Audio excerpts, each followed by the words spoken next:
constructif serait meilleur. Donc on va essayer de continuer d'avoir un dialogue constructif. Nous ne sommes pas venus là pour annoncer une décision ou pour donner une leçon, mais avec 3 questions précises sur le niveau du déficit, sur l'évolution de la dette et sur les prévisions de croissance. Et la lettre que j'ai remise hier au ministre Tria résume ces préoccupations. Nous attendons une réponse pour lundi midi. Je veux préciser quelques points sur ces questions. D'abord, elles ne portent pas sur les priorités budgétaires.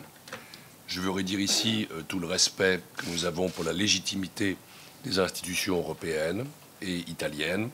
Les autorités italiennes sont libres de choisir d'investir davantage dans les infrastructures. Elles sont libres de mettre en place un revenu universel. Elles sont libres de se concentrer sur l'éradication de la pauvreté, qui est un problème majeur en Italie. La Commission ne va pas interférer dans ces choix internes. C'est aux Italiens de choisir leur gouvernement et c'est au gouvernement de proposer au Parlement ses politiques. D'abord, la première, c'est que l'Italie est traitée comme tous les autres États membres sur ces questions. Il n'y a ni jeu politique, ni discrimination, ni arrière-pensée.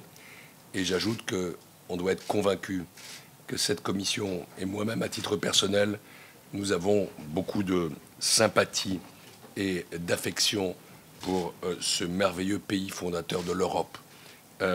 La commission n'est pas, n'a jamais été, ne sera jamais contre l'Italie.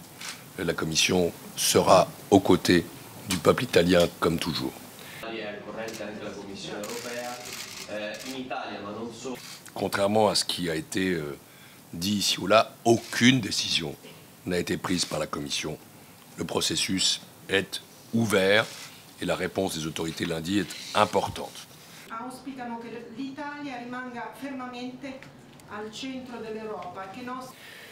Je dirais que, car je veux maintenant passer à vos questions, que cette mission à Rome a été une occasion bienvenue de dialoguer sereinement avec nos partenaires italiens, que je souhaite poursuivre ce dialogue avec la même sérénité dans les jours qui viennent.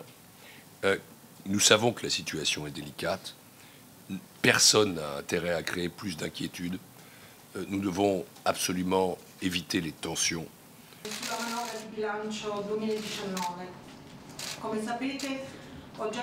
J'observe que les citoyens italiens, dans leur très grande majorité, sont attachés à l'euro, à plus de 60%. Je sais qu'ils se posent des questions sur l'Europe, mais ils sont aussi convaincus que cette monnaie unique que nous avons en commun est, dans le monde compliqué où nous sommes, un attribut de souveraineté essentiel et une protection absolument irremplaçable. Donc, nous devons faire tout pour que ce patrimoine commun soit consolidé. Et non seulement consolidé, mais renforcé.